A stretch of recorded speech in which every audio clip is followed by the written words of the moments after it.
અમરેલી જિલ્લામાં સતત વરસાદી માહોલથી નદીઓમાં આવ્યા નવા નીર. ધારી તાલુકામાં લીંબડિયા અને હેમરાજો નદીમાં ધસમસતા પાણી વહેતા જોવા મળ્યા. ખેતરો અને આજુબાજુના પડતર વિસ્તારમાં પણ ભરાયા પાણી. ગીર સોમનાથ જિલ્લાના ગીર ગઢડાના ગ્રામ્ય વિસ્તારોમાં ખાબક્યો વરસાદ. એક દિવસના વિરામ બાદ ફરી વરસાદ થતા ખેડૂતોની ચિંતા વધી. કઠોળ, તલ અને કેરીના પાકને નુકસાન. અમરેલી જિલ્લામાં કમોસમી વરસાદથી થયેલા નુકસાનને લઈને વળતરની માંગ. ભારતીય કિસાન સંઘે કલેક્ટરને આપ્યું આવેદનપત્ર. નુકસાનીનો સર્વે કરી યોગ્ય વળતર ચૂકવવા કરી રજૂઆત. સાવરકુંડલામાં ધોધમાર વરસાદ તૂટી પડતા શહેર થયું પાણી. સાવરકુંડલા, કાના તળાવ, હાથસણી, ચરખડિયા સહિતના ગામોમાં ભારે વરસાદથી ખેતરો જાણે તળાવ બન્યા. ખાંભા અને ધારી પંથકમાં પણ ગાજવીજ સાથે વરસ્યો વરસાદ. અમરેલીમાં ભારે વરસાદના કારણે નાવલી નદી પરનો ચેકડેમ ઓવરફ્લો થયો. નદીમાં ભારે પૂર આવ્યું. માવઠાથી ઉનાળુ ખેતી પાક નષ્ટ થતા ખેડૂતોને ભોગવવું પડશે નુકસાન. અમરેલી જિલ્લાના ધારી ગીરના ગ્રામ્ય વિસ્તારોમાં વરસાદ વરસ્યો. ઉનાળુ અને બાગાયતી પાકને ભારે નુકસાન પહોંચ્યું. ભારે વરસાદથી રસ્તા પર પાણી વહેતા થયા. કેશોદના અજાબમાં ધોધમાર વરસાદથી રસ્તા પર ફરી વળ્યા પાણી. માવઠાએ તાતની મુશ્કેલી વધારી. ખેડૂતોના ઉનાળુ પાકને ભારે નુકસાન. જમ્મુ કાશ્મીરના ઉધમપુરમાં વાતાવરણમાં પલટો આવ્યો. આકાશમાં કાળા ડિબાંગ વાદળો ઘેરાયા. ઉધમપુર અને આસપાસના પંથકમાં વરસાદી ઝાપટા પડ્યા. વાતાવરણ ખુશનુમા બન્યું. રાજસ્થાનના હનુમાનગઢ જિલ્લામાં ભર ઉનાળે ચોમાસા જેવો માહોલ. ભારે ગરમી વચ્ચે વાતાવરણમાં પલટો આવ્યો. હનુમાનગઢ અને આસપાસના વિસ્તારોમાં ગાજવીજ સાથે ખાબક્યો ધોધમાર વરસાદ. કેટલાક વિસ્તારોમાં થયો કરાનો વરસાદ. જમ્મુ કાશ્મીરના રામબન જિલ્લામાં વરસાદી માહોલ. રામબન બનિહાલ સેક્ટરમાં જમ્મુ શ્રીનગર નેશનલ હાઈવે પર ભૂસ્ખલનથી વાહન વ્યવહાર ખોરવાયો. લોકોને ટ્રાફિક ચકાસ્યા બાદ જ મુસાફરી કરવા સ્થાનિક તંત્રની સલાહ. સિક્કિમના ગેંગટોકમાં હવામાનમાં આવ્યો પલટો. ગેંગટોક અને આસપાસના વિસ્તારમાં સવારથી જ હળવા વરસાદી ઝાપટા. નેશનલ હાઈવે 10 પર વરસાદને કારણે ટ્રાફિક જામ. રસ્તા પર વાહન ચાલકો અટવાયા. અમદાવાદ વંદે માતરમ રેલવે ક્રોસિંગ પાસે પાણી ભરાયા. ગંદકી, કચરો અને પાણી ભરાઈ જવાની સમસ્યાથી લોકો પરેશાન. વારંવાર ફરિયાદો છતાં નથી આવ્યું નિરાકરણ. આગમનમાં ચોમાસું તોડી શકે છે 15 વર્ષનો રેકોર્ડ. 29 મે પહેલા કેરળમાં ચોમાસું બેસે તેવું સ્કાયમેટનું અનુમાન. 27 મેએ આગમનનું IMDનું છે અનુમાન. દેશમાં ચોમાસા માટે ખૂબ જ સાનુકૂળ સ્થિતિ. મંગળવારે અંદમાન નિકોબારમાં બેસી શકે ચોમાસું. હવામાન વિભાગે કરી આગાહી. 4-5 દિવસમાં ચોમાસું પહોંચી શકે અરબસાગર. આવતીકાલે સૌરાષ્ટ્ર કચ્છમાં વરસાદની આગાહી. રાજ્યમાં 3 દિવસ વરસાદની સંભાવના. વરસાદની સાથે બફારો પરસેવો છોડાવી દેશે. 5 દિવસમાં 3 થી 5 ડિગ્રી સુધી વધી શકે તાપમાન.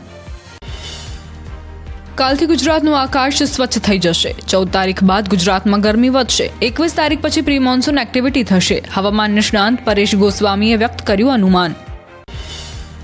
28 મે થી 4 જૂન વચ્ચે કેરળ કાંઠે ચોમાસું બેસી શકે. ચોમાસા અંગે હવામાન નિષ્ણાંત અંબાલાલ પટેલે કરી આગાહી. આ વખતે વહેલું ચોમાસું બેસી શકે છે. આંદમાન અને નિકોબાર ટાપુ પર અસર દેખાશે. આવતીકાલથી ટાપુ પાસે પ્રી મોન્સૂન એક્ટિવિટી. 24 મે થી અરબ સાગરમાં જોવા મળશે હલચલ. 28 મે થી 4 જૂન વચ્ચે વરસાદ થાય તો સારું ગણાય. રોહિણી નક્ષત્રમાં વરસાદ થાય તો સારું ગણાય. રોહિણી ઉતરતા વરસાદ થશે તો ચોમાસું સારું ગણાય. 19 થી 22 મે સુધી આંધી તોફાનનો રાઉન્ડ રહેશે. કૃતિકા નક્ષત્રમાં આંધી વંટોળ સાથે વરસાદ થશે. કૃતિકા નક્ષત્ર અને રોહિણી નક્ષત્રમાં વરસાદની કરાઈ આગાહી. ગરમીને લઈને અંબાલાલે કરી આગાહી. 17મી થી ફરી ગુજરાતમાં શરૂ થશે ગરમીનો રાઉન્ડ. માવઠા બાદ હવે બફારો પરસેવો છોડાવી દેશે. મહેસાણામાં કડી અંડરબ્રિજ પાણીમાં ગરકાવ થતા વાહનો ફસાયા. એક વ્યક્તિનું મોત. થોડ રોડ પર આવેલ અંડરબ્રિજ પાણીમાં થયો હતો ગરકાવ. અંડરબ્રિજમાં પાણી ભરાતા 4 વાહનો પાણીમાં ફસાયા હતા. અમદાવાદની સાબરમતી નદીમાં હાથ ધરાઈ સફાઈ. ચોમાસા પૂર્વે વાસણા બેરેજના દરવાજા પણ રિપેરિંગ કરાશે. બેરેજ રિપેરિંગ અને સફાઈના પગલે નદી ખાલી કરવામાં આવી. 12 મે થી 5 જૂન સુધી ચાલશે સાબરમતી નદીની સફાઈ કામગીરી. સુભાષ બ્રિજથી વાસણા બેરેજ સુધી કરાશે સફાઈ. ઉપરવાસમાંથી આવેલ માટીના કાંપનો નિકાલ કરાશે. જમ્મુ કાશ્મીરમાં ભારે વરસાદ બાદ ભૂસ્ખલનની ઘટના. મરૂગ નજીક હાઈવે પર પહાડનો એક ભાગ ધસી આવ્યો. ભૂસ્ખલન બાદ જમ્મુ શ્રીનગર નેશનલ હાઈવે થયો ઠપ. ભૂસ્ખલનના ડરામણા દ્રશ્યો કેમેરામાં કેદ. નેશનલ હાઈવે 44 પર ભૂસ્ખલનના કારણે જમ્મુ શ્રીનગર હાઈવે બંધ થયો. રામબન બનિહાલ સેક્ટરમાં અનેક સ્થળોએ ટ્રાફિક અવરજવરને અસર. વાહન ચાલકો અધવચ્ચે અટવાયા. ટ્રાફિક પ્રવાહ પુનઃસ્થાપિત કરવા માટે કામગીરી શરૂ. પીએમ મોદી ઓપરેશન સિંદૂરને લઈને રાષ્ટ્રને કર્યું સંબોધન. પ્રધાનમંત્રી ઓપરેશન સિંદૂરને કરોડો ભારતીયોની ભાવના અને ન્યાયનું પ્રતીક ગણાવ્યું. ભારતીય સશસ્ત્ર દળોની બહાદુરીની પ્રશંસા કરી. મોદીએ ઓપરેશન સિંદૂરને દેશની માતાઓ અને બહેનોને સમર્પિત કર્યું. પહેલગામ હુમલામાં પોતાના જીવનસાથી ગુમાવનાર મહિલાઓના સિંદૂરનું પ્રતીક ગણાવ્યું. પ્રધાનમંત્રીએ કહ્યું કે પાણી અને લોહી એક સાથે ન વહી શકે, ટેરર અને ટ્રેડ એક સાથે ન થઈ શકે. પાકિસ્તાન સાથે માત્ર પીઓકે પર જ વાત થશે. પ્રધાનમંત્રી મોદીએ કહ્યું કે ઓપરેશન સિંદૂર થકી ભારતીય સેનાએ પાકિસ્તાનમાં આતંકી માળખાને નષ્ટ કરી દીધું. કહ્યું 100થી વધુ આતંકીઓના મોત અને 9 આતંકી શિબિરોનો નાશ થયો હોવાનું જણાવ્યું. પીએમ મોદીએ ભારતના સ્વદેશી સંરક્ષણ સાધનોની પણ પ્રશંસા કરી. કહ્યું ભારતીય સેના પાકિસ્તાનના દરેક આતંકવાદી કૃત્યનો કડક જવાબ આપશે. ભારતે પાકિસ્તાનની છાતી પર ઘા કર્યા. ઓપરેશન સિંદૂરને લઈને ડીજીએમઓએ સતત બીજા દિવસે યોજી પ્રેસ કોન્ફરન્સ. ત્રણેય સેનાના વડાઓ રહ્યા ઉપસ્થિત. પહેલગામ હુમલા બાદ ભારતીય સેનાએ પાકિસ્તાનમાં 9 જેટલા આતંકી ઠેકાણાઓને નિશાન બનાવી નષ્ટ કર્યા. પાકિસ્તાનને પાઠ ભણાવવા ભારતીય સેનાએ કહ્યું, અમારી લડાઈ છે આતંકવાદ વિરુદ્ધ. ભારતીય સેનાએ 7 મેએ આતંકવાદ સામે કાર્યવાહી કરી. પાકિસ્તાન સેનાએ આતંકવાદનો સાથ આપ્યો. આપણી એર ડિફેન્સ સિસ્ટમે દિવાલની જેમ કામ કર્યું. પાકિસ્તાની ડ્રોન લેઝર ગનથી તોડી પડાયા. અત્યાધુનિક મિસાઇલ સિસ્ટમથી ડ્રોન તોડી પડાયા. પાકિસ્તાને કર્યો હતો PL-15E મિસાઇલ સિસ્ટમથી હુમલો. પાકિસ્તાનની ચાઇના મેડ મિસાઇલ નાકામ રહી. આપણી સ્વદેશી આકાશ સિસ્ટમે શાનદાર પ્રદર્શન કર્યું. સરહદ પાર કર્યા વગર ભારતીય સેનાએ કર્યો પાકિસ્તાન પર હુમલો. આતંકીઓ પર સટીક હુમલો કરાયો.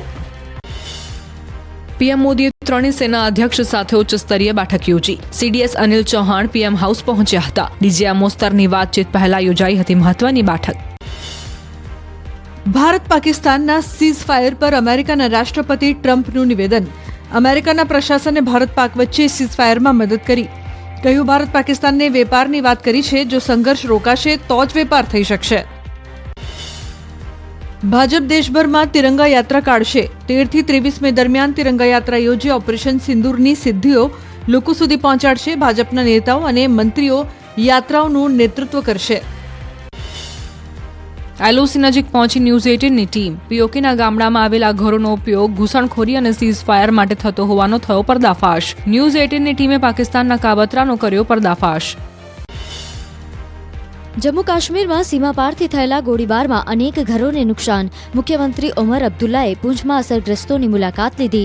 ભોગ બનનાર પરિવારોને મળ્યા. બોર્ડર પારથી થયેલા શેલિંગથી રહેણાંક મકાનોમાં થયેલા નુકસાનની સમીક્ષા કરી.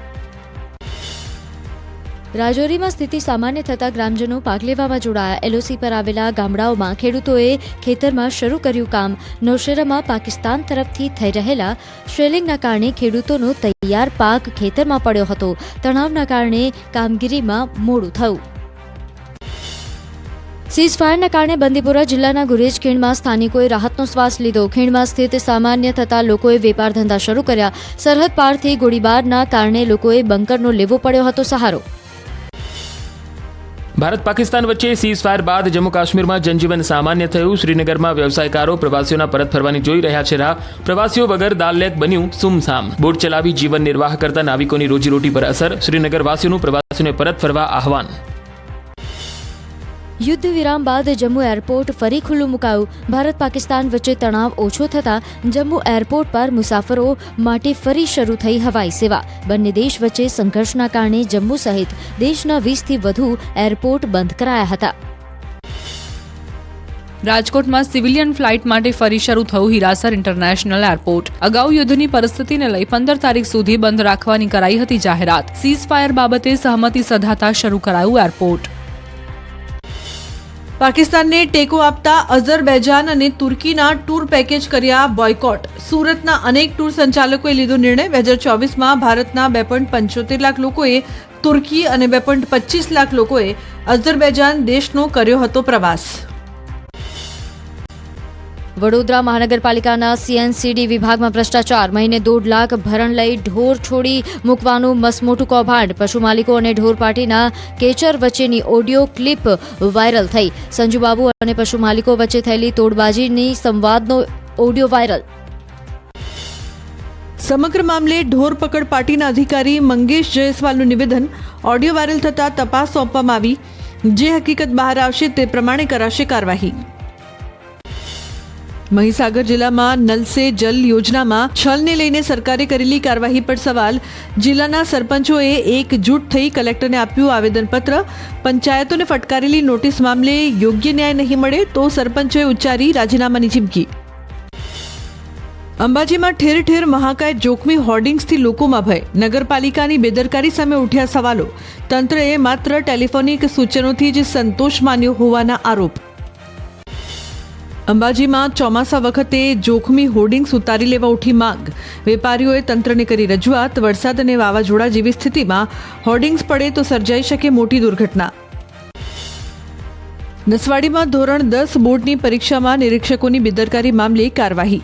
માધ્યમિક શિક્ષણ અધિકારીએ 6 ખંડ નિરીક્ષકોને આપી કારણદર્શક નોટિસ. વિદ્યાર્થીનું પરિણામ સુધરીને આવે તેવા હાથ ધરાયા પ્રયાસ. અમદાવાદમાં રાજસ્થાન હિન્દી સ્કૂલની મનમાની. ધોરણ 9માં 42 વિદ્યાર્થીઓને ના આપ્યો પ્રવેશ. હિન્દી મીડિયમ હોવા છતાં વિદ્યાર્થીઓને પ્રવેશ ના આપ્યો. શાળા પાસે હિન્દીના શિક્ષકો ન હોવાનો કરાયો દાવો.